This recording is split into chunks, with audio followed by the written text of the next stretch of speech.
The sun quake reached the equivalent of 11.3 on the Richter scale, releasing around 40,000 times more energy than the most powerful earthquakes. Our science editor Lawrence McGinty reports. These are real images of a quake on the sun. The first pictures of a sunquake 2 years ago that dwarfs even the worst earthquake, sending out shock waves that on Earth would have been recorded as an unprecedented 11.3 on the Richter scale. The images came from a joint NASA-European probe that's been surveying the sun for several years.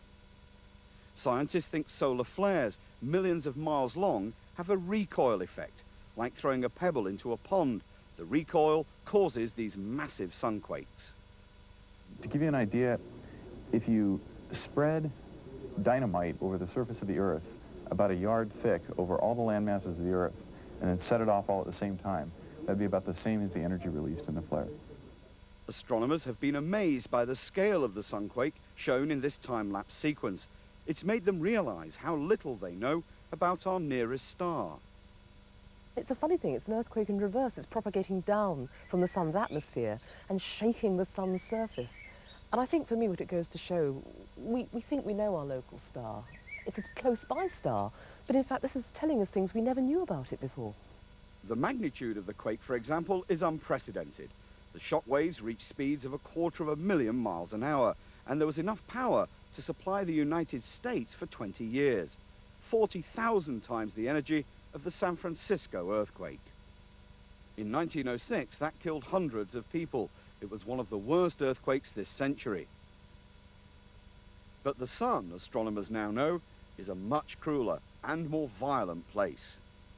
Lawrence McGinty, News at 10. Aid agencies say there's been an astonishing response to last week's appeal of Japan is jobs.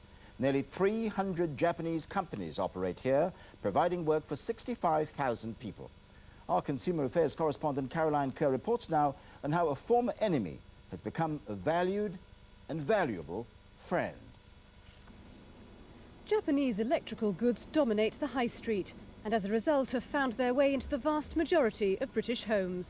Whether you're looking for a camera, a video recorder, a microwave or a hi-fi system, the chances are it'll be made by a Japanese company.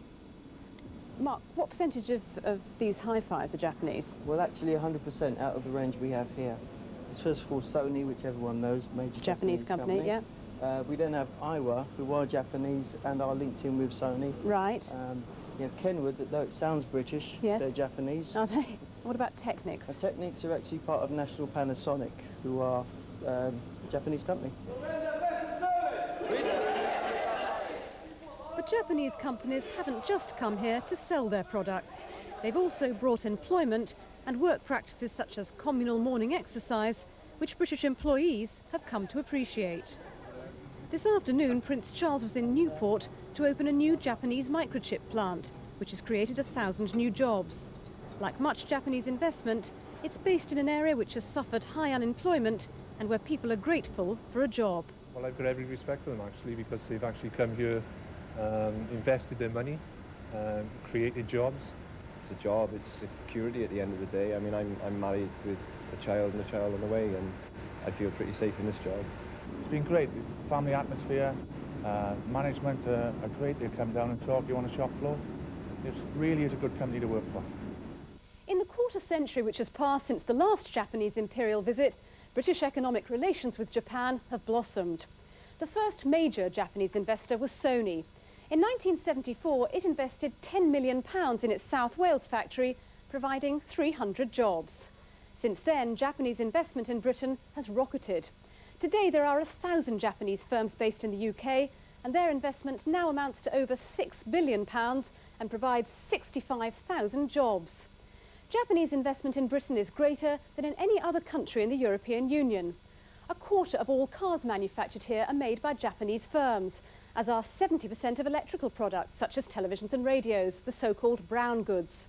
Finally, almost 10% of the foreign banks based in Britain are also Japanese. That's more than any other foreign country.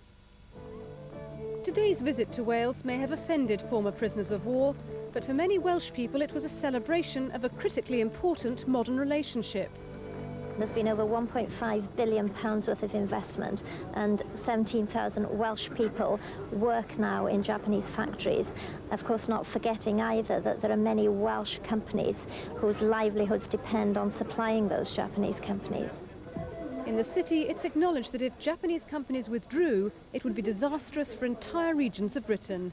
It's not just the employment of the people that are there, but whole towns become dependent on these industries, so it's all the services related to it and so on. So what you get is, of course, that whole area going backwards, and that's not what you want to see in Britain.